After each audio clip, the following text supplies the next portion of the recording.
بفرمایید جناب آقای دکتر تابوش.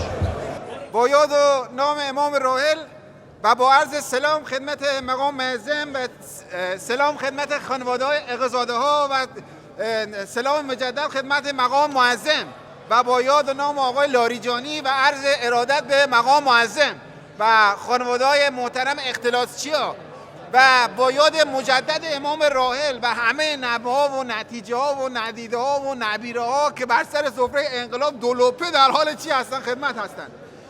جدره که بازم سلام کنم خدمت مقام عظمای ولایت که این مجلس اصاره وجود چی ایشون هسته. در مجلس دور همی اختلاسچیا هستیم. در واقع این مجلس همون مقام معظم هسته، مقام معظم ولایت هسته، منتهای خورده توش ناز هسته، غیر هسته، قمیش هسته، این حرفا هسته. سلام علیکم. اینا کیه دست آقا اینا تو پشت بوم همساده داره دست. حال شما خوب هسته؟ اینا نجم آر پی جی، اختر کماندو، ناهیان از معروف، آمران به منکر. سلام علیکم. بله آقای رئیس ادامه میدیم. بله اینا کیه باز؟ طبیله آقا اینجا. بابا نرعب بکن اخوان لاشخور فی جمیع جهات. هشتل شعبی اراذل اوباش بشار اسد. هرچی بشار اسد گذاشته شما ورش داشتین.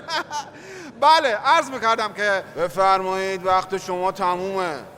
آقا ما همش سلام علیک کردیم که هنوز مشکلات استان ما مطرح نکردیم که. آقا بفرمایید تا همینجاش هم زیاد صحبت کردی. طبق آیین نامه وقت شما تمومه. نمیشه آقا قطع نکن. آقای محترم تذکر آیین نامه ای آقای چلمن نژاد. آقای چلمن نژاد. آقا بیدار شید.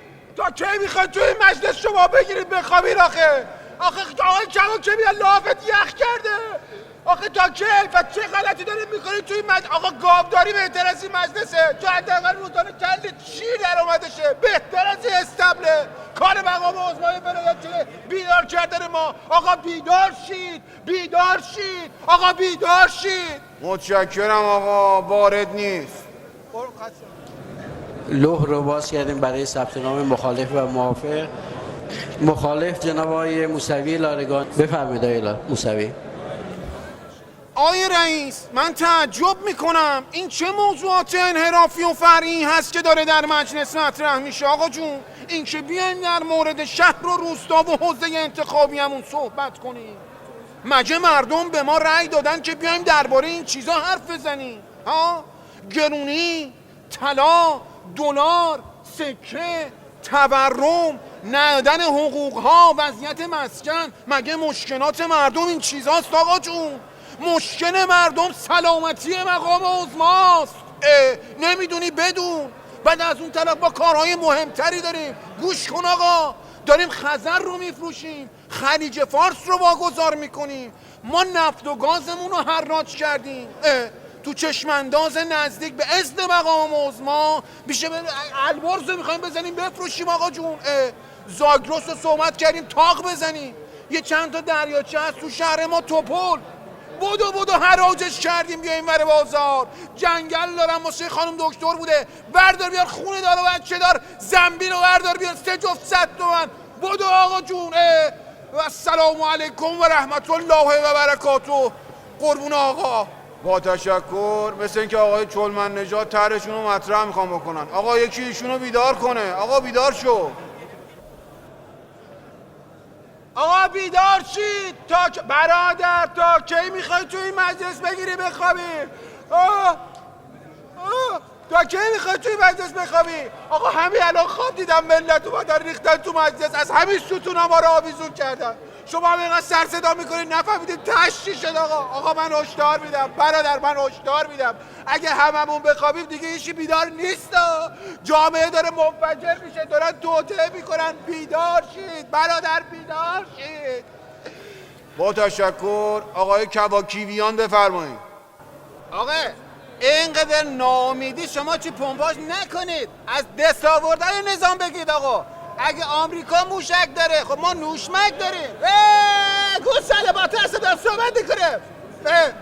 آقا ما موشک فاتح مبین رو داریم. این ماسک قابلیت در زدن تحریما رو داره، مبارزه با فساد و اختلاس رو داره، کاهش تورم تعدیل نرخ ارز و بهبود معیشت مردم ساخته شده. گوشتن که دار حرف زده. آقا اصحاب کهف 300 سال خوابیدن اما بیدار شدن، تورم رو احساس نکردن. ما شب میخوابیم فرداش 30% رفته رو همه چی. آخه من داره صحبت میکنه تو اینجا فک بیمورد میزنی. اگه این دستاورد نظام نیسته پس چی هسته؟ چرا نمیگین تلویزیون اعلام کرده که ما به زودی 15مین اقتصاد دنیا میشیم. خب آقا شما چند تا کشور رو میشناسین که توش دکل نفتی و گوش کن. شما چند تا کشور رو میشناسین که توش دکل نفتی و میلیارد پول گم بشه، آب مذاب تکون نخوره؟ آقا این اوشکول داره چیکار میکنه؟ موهات رو داری شونه میکنی، من دارم زر میزنم تو داری موهاتو شونه میکنی. آقا سوختم. چی شد آقا؟ حمله شده؟ سوختم. آب قد شده.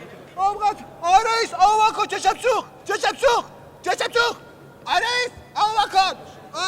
باش نمره عمومی. آقا ببند اون دوش آب سرد شد. پسر بعد 2 تا نوشابه زرد دور برای آقا رئیس این بحث واردات روشو رو کی میکنید شما؟ باش بیا. آقا بیدار شید برادر، بیدار شید. تا کی میخواید بخوابید آقا؟ بیاین همه با هم داد بزنیم ای رهبر فرزانه، کالا چرا ارزانه؟ خامنه ای زنده باد، گرانی پاینده باد. خامنه ای عادله، همه من قاتله. آقا بیدار شید.